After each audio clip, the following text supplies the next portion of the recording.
बिस्मिल्लाहिर्रहमानिर्रहीम। सहाबा किराम आका अलैहिस्सलाम की हयात मुबारका में हजूर अलैहिस्सलाम से मदद भी तलब किया करते थे, और अगर कोई उन्हें हाजत पेश आती तो आका अलैहिस्सलाम की बारगाह में वो अपनी हाजत को पेश करते तो आका अलैहिस्सलाम उसको पूरा फरमाया करते।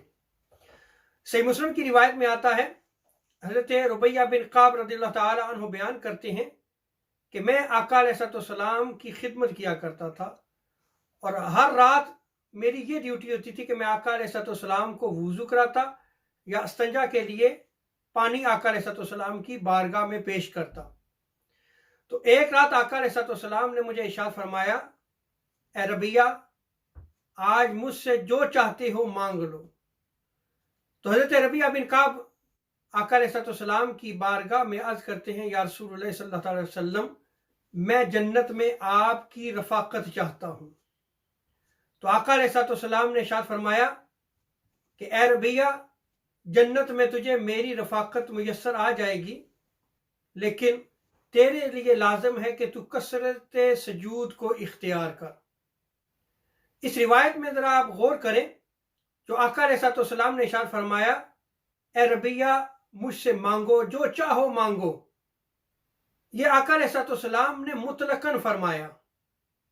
इसीलिए अकाबर मुहद्दिसीन ने, जैसे हज़रत मुल्ला अली कारी, शेख अब्दुल हक मुहद्दिस देलवी रहमतुल्लाह ताला अलैह ने भी इसको बयान किया है कि अल्लाह तबारक व तआला ने हजूर ताजदार कायनात सल्लल्लाहु अलैहि वसल्लम को तमाम नेमतों का मालिक बना दिया है, और तमाम खजाइन आका अलैहिस्सलाम की मिल्क में है, और हजूर अलैहिस्सलाम उन खजाइन में से जो चाहें, जिसको चाहें अता फरमा दें। अल्लाह तबारक व तआला ने हजूर अलैहिस्सलाम को ये कुदरत अता फरमाई है। इसी तरह एक और रिवायत में आता है, हज़रत जाबिर बिन सुमरा रज़ियल्लाहु ताला अन्हु इस रिवायत को नकल फरमाते हैं कि एक शख्स हजूर अलैहिस्सलाम की खिदमत किया करता था, लेकिन हजूर की बारगाह में कोई भी अपनी हाजत को पेश नहीं करता था। एक दिन आका अलैहिस्सलाम ने इरशाद फरमाया, सलनी हाजतन, तेरी जो भी हाजत है मुझसे तलब करो, तुम जो चाहते हो आज मुझसे मांग लो। उस नौजवान ने हजूर अलैहिस्सलाम की बारगाह में अर्ज की, या रसूलुल्लाह सल्लल्लाहु अलैहि वसल्लम, मैं जन्नत चाहता हूं, मुझे जन्नत मिल जाए। आका अलैहिस्सलाम ने लंबा सांस लिया, और उसके बाद हजूर अलैहिस्सलाम ने इरशाद फरमाया कि ए नौजवान, जन्नत तुम्हें मिल जाएगी, लेकिन तेरे लिए लाजम है कि तू कसरत सजूद को इख्तियार कर। ये जो कसरत सजूद का हुक्म दिया गया है, ये नमाज है। सो हमें फ़राइज़ की अदायगी में कभी भी कोताही नहीं करनी चाहिए। वो फ़र्ज नमाज जो आका अलैहिस्सलाम की आंखों का नूर है, ये हमारी ज़िंदगी का हिस्सा होना चाहिए।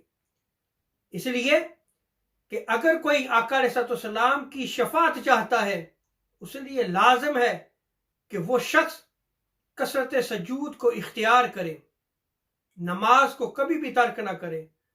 और कसरत सजूद में फ़राइज़ भी आते हैं, सुनन भी आते हैं, नवाफिल भी आते हैं। इसीलिए आका अलैहिस्सलाम की बारगाह में एक शख्स आया, अर्ज़ की, या रसूलुल्लाह सल्लल्लाहु अलैहि वसल्लम, क़यामत के दिन मुझे आपकी शफाअत की तलब है, आप दुआ फरमाएं कि मैं रोज़े क़यामत आपकी शफाअत का मुस्तहिक बन जाऊं। तो आका अलैहिस्सलाम ने इरशाद फरमाया, क़यामत के दिन तुझे मेरी शफाअत मिलेगी, लेकिन तेरे लिए लाजिम है कि तू कसरत सजूद को इख्तियार कर। अल्लाह तबारक व तआला हमें आका अलैहिस्सलाम की मोहब्बत अता फरमाए। वमा अलैना इल्लल बलागुल मुबीन।